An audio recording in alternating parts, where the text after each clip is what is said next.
충만하십시오. 말씀 충만하십시오. 우리 지난주에 하나님의 성령의 역사로 안진뱅이가 일어나는 기적을 통해 예루살렘 교회가 순식간에 남자만 5천 명이 모이는 교회로 폭발적으로 성장하였습니다. 이때 마귀도 가만히 있지 않습니다. 초대교회를 핍박하기 시작합니다. 베드로와 요한이 감옥에 잡혀 들어가고 산헤드린 공회 앞에 서서 신문과 위협을 받습니다. 이때 이 베드로와 요한은 성령이 충만하여 산헤드린 공회 앞에서 예수 그리스도를 담대하게 선포합니다.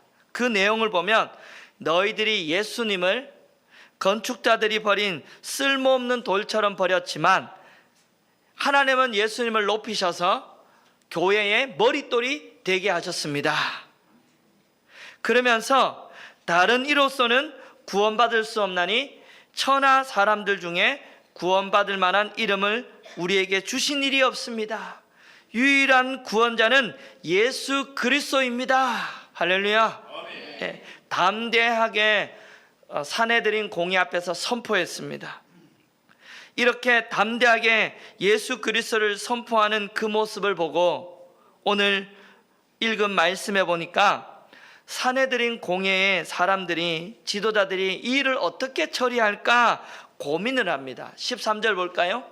13절 시작. 그들이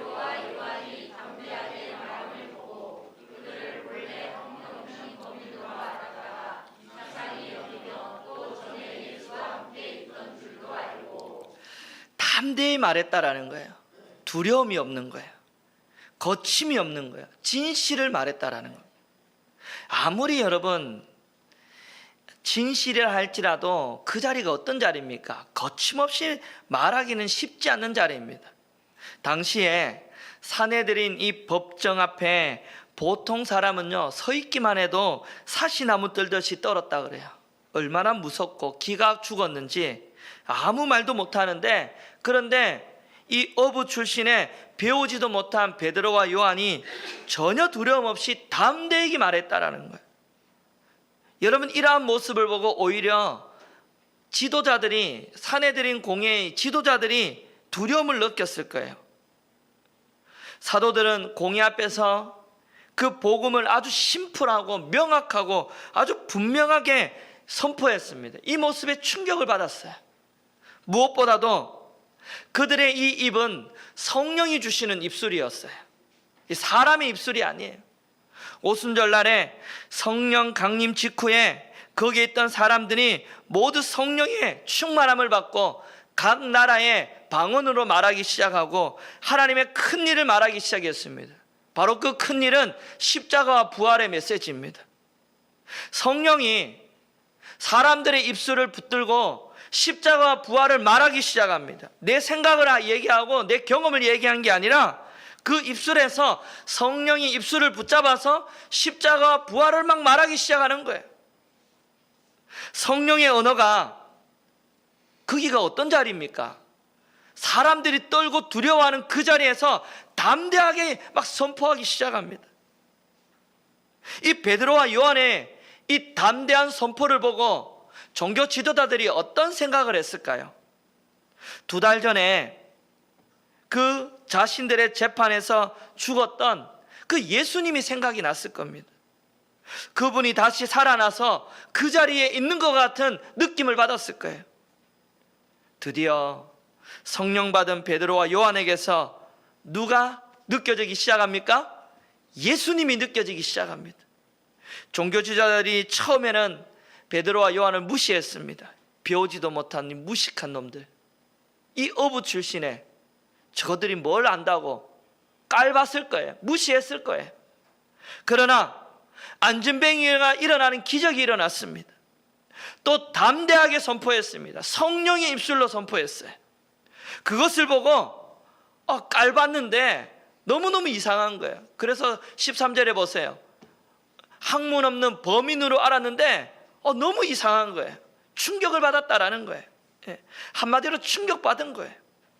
또 어떻게 된 이유인지는 알 수 없지만 성경의 14절에 보면 고침받은 안진뱅이가 베드로와 요한과 함께 사내들인 법정에 함께 있습니다. 14절 읽어보겠습니다. 시작.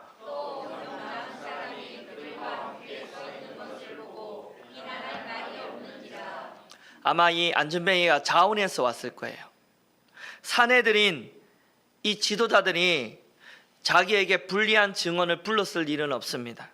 어쩌면 그들의 방해를 뚫고 베드로와 요한의 무죄를 증명하기 위해 스스로 왔을 거예요. 대단한 용기가 필요합니다. 그러나 하나님의 역사, 성령의 역사를 경험하는 사람은 두려움이 없는 줄 믿습니다. 모든 걸 뚫고 왔어요. 중요한 것은 병이 나은 사람이 그 자리에 있으니까 할 말이 없는 거예요. 왜? 강력한 증인이 한 명이 있으니까 할 말이 없는 거예요. 예수 이름으로 병이 낫고 영혼 구원받은 사람이 거기에 딱 있으니까 100마디 말보다 한 사람이 중요한 거예요. 하나님 살아계심이 그 안진뱅이를 통해 확실하게 증거로 나타나니까 할 말이 있어요, 없어요? 없는 거예요. 그럼에도 불구하고 사내들인 지도자들의 마음이 얼마나 악하고 완악한지 몰라요. 14절, 15절, 16절 보세요. 이 사람들의 마음을 한번 보세요. 시작.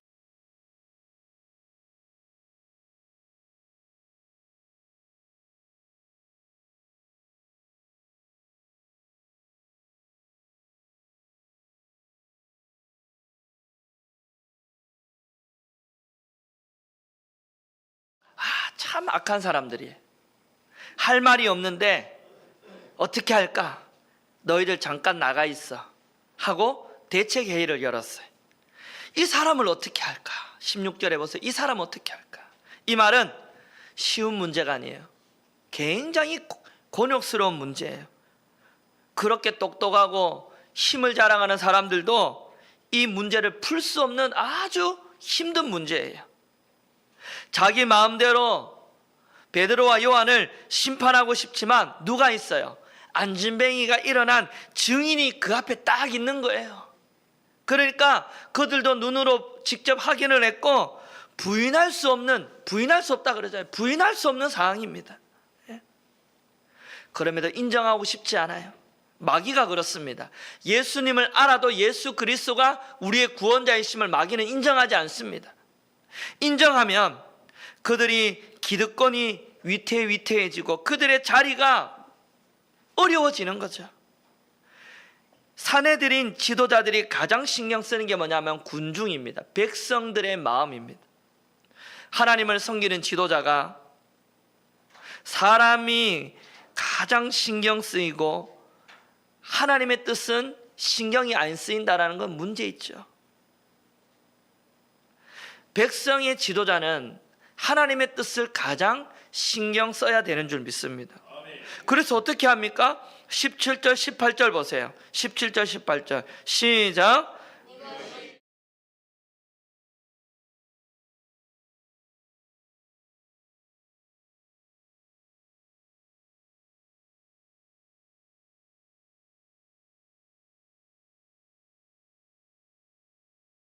이 일을 어떻게 할까? 고작 생각해낸 게 뭐예요? 2번이나 말해요. 아무에게도 예수의 이름을 뭐 하지 말라? 17절도 이야기하고 18절도 이야기합니다. 이게 굉장히 중요한 부분이에요. 고작 생각해낸 게 예수의 이름을 말하지 말라예요. 그런데 굉장히 중요합니다. 왜 중요한 줄 아세요? 예수의 이름에 뭐가 있어요? 능력이 있습니다. 할렐루야. 말만 해도 귀신이 떠나갑니다. 말만 해도 명하기만 해도 안진뱅이가 일어납니다. 그러니까 예수의 이름을 말하지 말라라는 거예요. 마귀의 전략입니다. 마귀의 전략이 뭐예요? 예수의 이름을 말하지 말라라는 거예요. 설교 단위에서도 좋은 이야기하고 축복된 이야기하고 유머스럽고 세상 돌아가는 이야기 많이 해도 예수의 이름으로 회개하십시오 이런 말 하지 말라는 거예요. 이게 뭐예요? 마귀의 전략인 거예요. 목회자의 마음을 이렇게 이 목회자의 마음을 해이하게 만들고 그런 말 하면 성도를 별로 안 좋아해, 부담스러워하니까 좀 편안한 말을 해. 자꾸 마귀가요 목회자의 마음을 충동질하는 거예요. 오늘날에도 예수의 이름은 능력이 있습니다. 이 예수의 이름을 선포하는 걸 누가 제일 싫어하냐? 마귀가 제일 싫어합니다. 그러자 베드로와 요한이요, 말하지 말라라는 이 공예 지도자들이 말하지 말라 그랬는데 베드로와 요한이 어떻게 대답을 하는지 한번 볼까요? 19절 20절입니다. 19절 20절.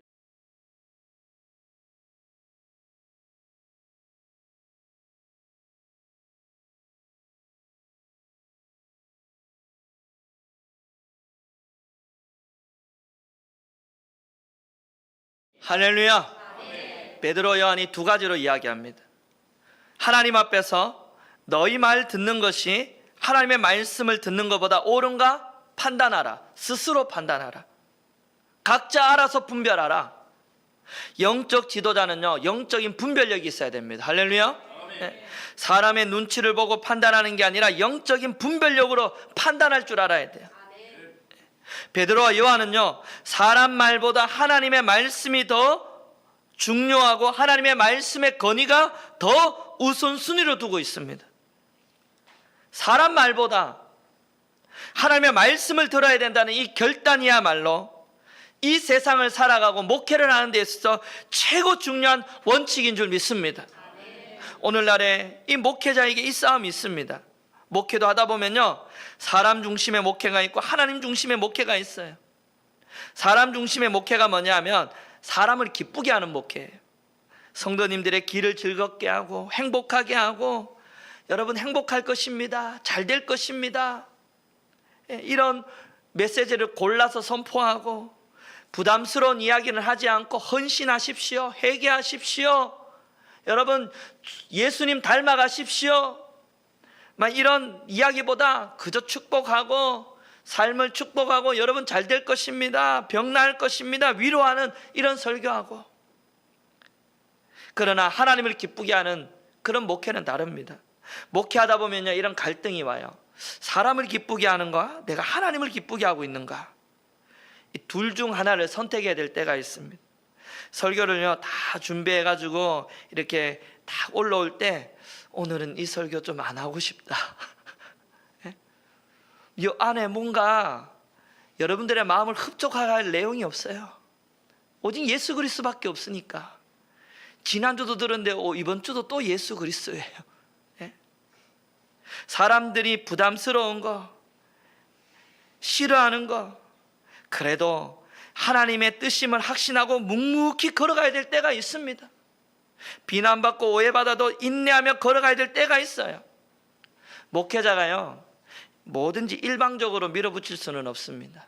그러나 기도하고 성령이 주시는 음성과 마음, 비전이 내 마음에 딱 확신으로 다가올 때는 그것을 밀고 나가는 놀라운 힘도 있어야 됩니다.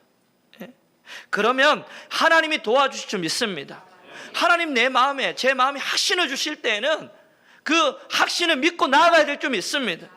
그러면 하나님이 사람도 붙여주시고 하나님이 환경도 여시며 재정도 부어주시고 하나님 모든 거 함께 하실 줄 믿습니다. 그래서 여러분, 사람 중심의 목회, 사람을 기쁘게 하는 목회의 결론은 어떻게 나온 줄 아세요? 사람이 영광을 취합니다. 와, 우리 목사님 대단한 분이야, 우리 목사님 목회를 너무 잘했어. 사람이 영광을 취하는 거예요. 그런데 하나님을 기쁘시게 하는 목회의 결과는 어떻게 나오냐? 모든 일을 하나님이 하셨어. 할렐루야. 영광의 방향이 달라져요. 사람을 기쁘시게 하면요, 사람이 영광을 다 취해요. 내가 했어, 내가 했어, 내가 이렇게 했어. 하나님을 기쁘시게 하면요, 내가 한 게 아무것도 없어요. 누가 하셨어요? 다 하나님이 하셨어요. 오늘날 교회가요, 예수의 이름, 그 능력 앞에 얼마나 자기가 영광을 취하며 하나님의 영광을 더럽히는지 모릅니다. 베드로는요, 사람 중심이 아니라 하나님 중심, 하나님의 말씀이 우선순위예요. 하나님 말씀, 사람 말보다 하나님의 말을 듣는 게 우선순위예요. 여러분, 사람만의 우선순위를 두었다가 버림받은 왕이 있지요? 구약의 사울왕. 하나님이 사울을 향해 내가 너를 버렸다고 하니까 사울이 뭐라 그래요? 이렇게 고백합니다. 하나님, 제가 죄를 지었습니다. 내가 여호와의 명령과 당신의 말씀을 어긴 것은, 잘 들어보세요, 내가 백성을 두려워하여 그들의 말을 청종했기 때문입니다. 누구 말 들었다고요? 하나님의 말씀이에요? 백성의 말이에요? 누구 말 들었다고요?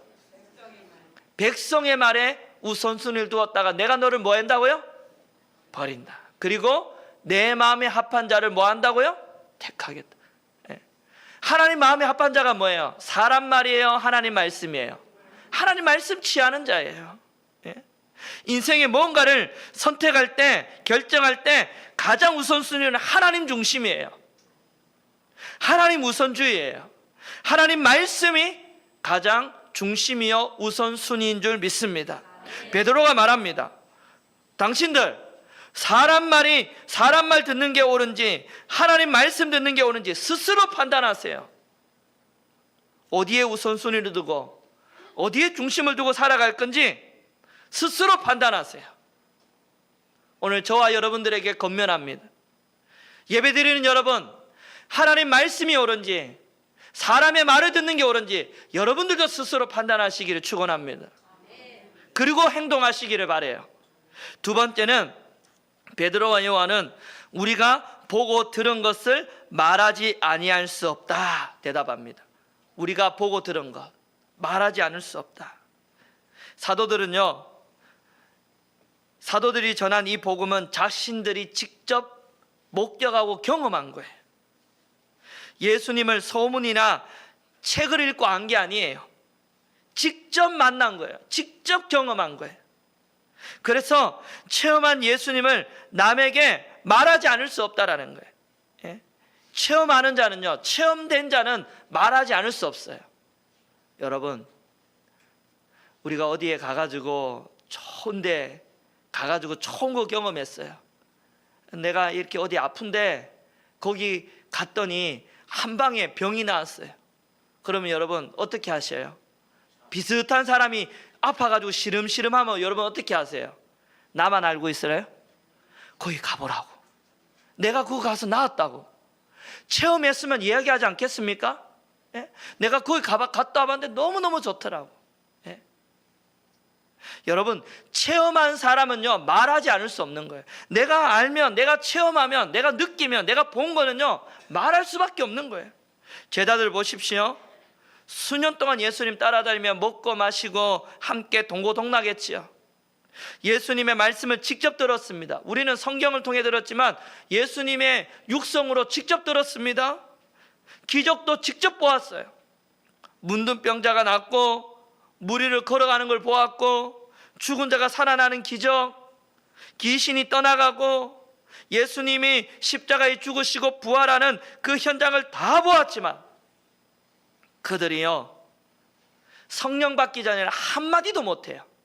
다 체험해 놓았고 다 보았는데도 한마디도 못합니다. 그런데 제자들이 언제 변화돼요?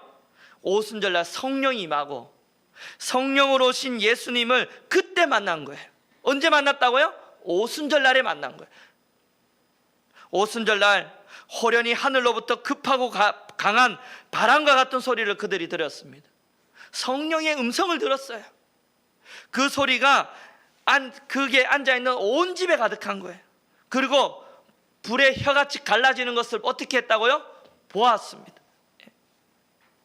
각 사람 위에 성령이 임하고 성령의 충만함을 보한 거예요. 성령이 임하자 예수 그리스도를 만난 거예요.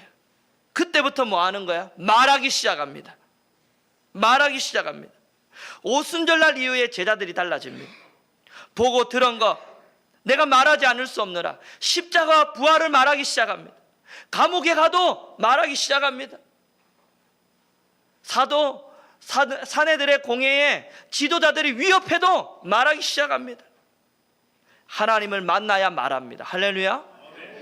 하나님이 주시는 말씀, 하나님을 만나야, 체험해야 우리의 입술에서 말할 수 있는 거예요. 특히 설교자는 그렇습니다. 지식과 이론을 전하는 데는요 한계가 있어요. 한계가 있습니다. 내가 직접 만난 예수를, 체험한 예수를 전해야 돼요. 내가 예수님을 체험한 뒤에 성령이 주시는 그 마음을 전하는 게 설교입니다. 본문을 통해 설교자가 보고 듣고 느끼게 해주시는 것, 이 성령의 감동을 가감없이 쏟아내는 거예요. 설교는 선포하는 거지 가르치는 게 아니에요. 하나님의 말씀을 뭐 하는 거예요? 선포하는 거예요. 목에 칼이 들어와도 하나님의 말씀을 붙들고 성령이 보고 느끼고 성령이 듣기게 해주신 이 말씀을 그대로 선포하는 것이죠. 여러분, 예수님을 분명하게 체험하시기를 바랍니다. 100마디 말보다 체험이 빠릅니다. 체험해야 돼요. 옆 사람에게 듣는 것도 중요해요. 들어야 됩니다. 복음을 듣기도 들어야 되지만 직접 체험하시기를 축원합니다. 내가 보고 들은 바를 전할 수 있는 여러분 되시기를 축원합니다. 제자들이요, 오순절을 통하여 예수님 만나고 완전히 달라졌어요. 보고 들은 것을 내가 말하지 않을 수 없도다. 여러분, 체험하시기를 바랍니다. 그래서 보고 들은 것을 말하는 성도 되시기를 주님의 이름으로 축원합니다. 우리 옆 사람과 인사합시다. 예수님을 체험합시다. 체험하셔야 돼요. 옆 사람에게 당신 예수님 꼭 만나시기를 바래요. 시작. 그래야 보고 들은 걸 말할 수 있어요. 체험한 걸 나오는 거예요. 21절입니다. 21절 시작.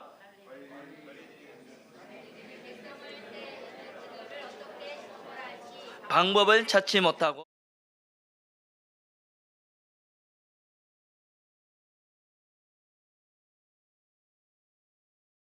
아멘. 너희들 예수님 말하지 마라 그랬는데 사람 말 듣는 게 옳은지 하나님 말씀 듣는 게 옳은지 스스로 판단하라. 그리고 나는 보고 들은 거 말하지 않을 수 없다. 이렇게 막 받아쳐버렸어요. 이 말을 들었던 이 종교 지도자들이 얼마나 분노가 치밀어 올랐을까요? 그러나 지금 사도들을 처벌할 방법이 없다 그래요. 21절 보세요. 처벌할 방법이 없어요. 왜 없어요? 이유는 백성들 때문이에요. 백성들이 어떻게 했기 때문에 그들이 두려워했고 처벌할 방법이 없었어요? 이는 모든 사람이 그 된 일을 보고 뭐 하고 있어요? 사람들이 지금 막 하나님께 영광을 돌리고 있는 거예요. 예? 공회에서는 사도들을 위협하고 있는데 밖에서는 백성들이 뭐 하고 있어요? 하나님께 영광을 돌리고 있는 거예요. 기적 때문에 영광을 돌리고 있으니까 분위기가 지금 이상하게 가네. 예? 그래서 처벌할 방법을 찾지도 못하고 있는 거예요. 저는 여기서 하나님의 일하심을 보게 됩니다. 사도들이 무슨 힘이 있어서 무슨 말재주가 좋아서 사내들인 공회에서 무죄 판결을 받고 나올 수 있겠습니까? 하나님이 역사하니까 그들도 어쩔 수 없이 놓아주는 겁니다. 할렐루야. 사람이요, 아무리 힘이 강해도 아무리 강한 힘으로 막으려고 해도 하나님이 함께하는 사람은 절대 막을 수 없는 줄 믿습니다. 이 보세요, 사내들인 공회 사람들의 이 비굴한 모습. 뭐라 그랬어요? 하나님 말씀이 옳은지 사람 말이 옳은지 스스로 판단하라 그랬는데 이 사람들은요, 사람 분위기를 따라 판단합니다. 지금 백성들이요, 하나님께 영광 돌리는 분위기가 되니까 어떻게 해요? 놓아주는 게 사람이 기준인 거예요. 사람이. 교회 지도자가 사람이 기준이 되면 되겠습니까? 예? 사람의 비율을 맞추는 게 지도자입니까? 아니잖아요. 예? 목회하다 보면 점점 이 약해짐이 느껴요. 사람들의 비유나 맞추고, 예? 그런 제 자신을 발견할 때가 많아요. 제가 목회할 때 우리 전도사 때였어요. 목사님이 절대 사람 비유나 맞추는 목회하지 말라고. 목회 안 했으면 안 했지 비유나 맞추지 말라고. 절대 사람 비유 맞추는 사람 중심의 목회에서는 절대 먼 일이 하나도 안 일어난다. 저를 여러분 위해서 기도할 때 다른 거 기도하지 마시고 우리 목사님 목회의 중심은 하나님, 말씀이 기준. 예? 사람 중심이 아니고 하나님 중심의 목회할 수 있도록 여러분 저를 위해 기도해 주시기를 바라요. 어떤 마귀의 유혹, 마귀가요 제 마음을 얼마나 넘어뜨리려고 할까요? 그냥 좋게 다 해. 여러분 은혜라는 그 단어 앞에 얼마나 우리의 인간이 포장을 많이 하는지 몰라요? 많이 하는지 모릅니다. 은혜롭게 하면서 다 그냥 넘어가요. 여러분 그건 좋은 게 아니에요. 은혜는 있어야 되겠지만 그러나 사람 중심의 목회는 되지 않습니다. 우리 교회가 진짜 부흥의 역사가 일어나려면 하나님 중심, 말씀 중심의 목회를 할 때 우리 교회가 진짜 놀라운 부흥의 역사가 일어날 줄 믿습니다. 저는 확신합니다. 할렐루야. 기준은 하나님입니다. 할렐루야. 22절 보겠습니다. 22절 시작. 이 표적으로 병 나은 사람은 40여세나 모든 사람이 그 된 일을 보고 하나님께 영광 돌리는 이유가 뭐예요? 이 표적으로 병 나은 사람이 몇 세 정도 되었어요? 40여, 한 40몇 세 정도 되었나 봅니다. 사람의 나이를 정확하게 성경이 기록하고 있는 이유가 뭘까요? 이 사람은 예수가 아니면 병 고침은 불가능한 나이를 말하는 거예요. 사람이요 날 때부터 안전뱅이에요. 날 때부터 소아마비예요. 척추에 장애가 있어요. 40년이 넘었으면요 이미 뼈나 근육은 이미 다 굳은 상태예요. 이제는 가망이 없어요. 불가능한 일이에요. 인간의 의수로서는 도저히 고칠 수 없는데 일어났단 말이에요. 그걸 말하고 싶은 게 40여세라는 거예요. 사람이 할 수 없는 일이 일어났다면 이건 누가 한 거예요? 하나님이 하신 일이라는 게 분명하게 드러나니까 모든 사람이 뭐 하는 거예요? 하나님께 영광을 돌리는 거예요. 진짜 성령의 역사는 결론이 어떻게 나는 줄 아세요? 모든 영광이 누구에게 가요? 하나님께 갑니다. 하나님께 갑니다. 아무리 좋은 일을 해도 사람이 영광을 취하면요 그건 끝입니다. 하나님의 역사가 아니에요. 사도행전에 보면요 하나님의 역사, 성령의 역사가 일어날 때마다 사람들이 누구에게 영광을 돌려요? 하나님께 돌려요. 하나님께 영광을 돌리면요 교회가 부흥이 일어납니다. 할렐루야. 초대교회에 반복되는 역사예요. 기적이 일어나면 하나님께 영광 돌리고 영광 돌리면 교회가 부흥되고. 할렐루야. 여러분 인생에 하나님께 영광 한번 돌려보세요. 모든 영광을 하나님께 올려 돌려보세요. 교회는 그래서요 모든 영광은 하나님께로 올려드려야 돼요. 교회는 하나님의 영광이 넘쳐나야 돼요. 인간의 영광이 넘쳐나면 안 되는 것이에요. 하나님께 영광 올려드리는 교회가 될 수 있기를 축원합니다. 그때 성령의 역사가 계속 일어나게 될 것이고 그때 하나님의 놀라운 부흥을 우리 교회에 부어주실 줄 믿습니다. 결론이에요. 마귀는 우리가 어떤 말을 하는 거 제일 싫어한다고요? 예수 이름. 그러면 우리의 결론은 낫네요. 마귀가 제일 싫어하는 말을 하면 돼요. 뭐예요? 예수의 이름이에요. 낙심하고 절망해 있는 자에게 누구의 이름을 말해야 돼요? 다른 거 얘기할 거 없어요. 예수 이름이에요. 예수 이름만 이야기해도 능력이 나타날 줄 믿습니다. 아픈 자에게요 머리에는 또 손 얹지 마시고 손도 붙들고 기도할 때 예수의 이름으로 고쳐주십시오. 내 자녀들, 내 딸, 또 힘들고 어려운 자를 만나면요 목장에서 만나면 그 사람 어깨에 손을 얹고 또 손 붙들고 예수의 이름으로 고쳐주십시오. 절망을 뚫고 일어나게 해주십시오. 소망을 주십시오. 여러분 선포하면 마귀가 제일 싫어할 줄 믿습니다. 우리는 누구 제일 싫어하는 거 해야 돼요? 마귀 싫어하는 거 해야 돼요.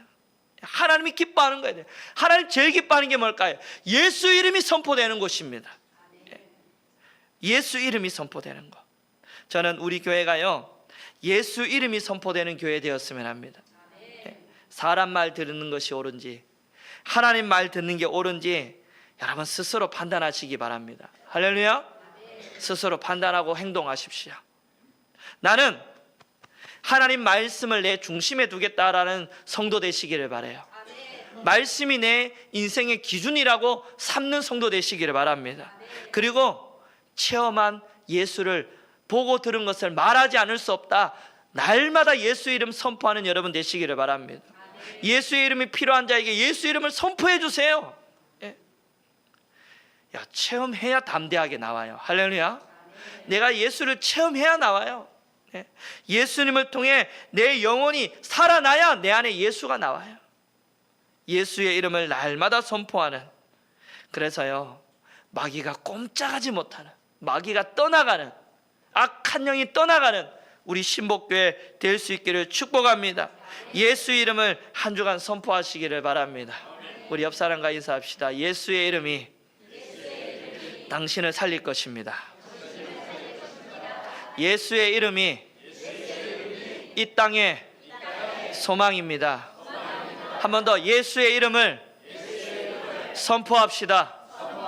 할렐루야, 할렐루야, 할렐루야. 예수의 이름을 선포하십시오. 여러분 가정을 살려내는 건 예수의 이름입니다. 여러분 자녀를 살려내는 거 예수의 이름입니다.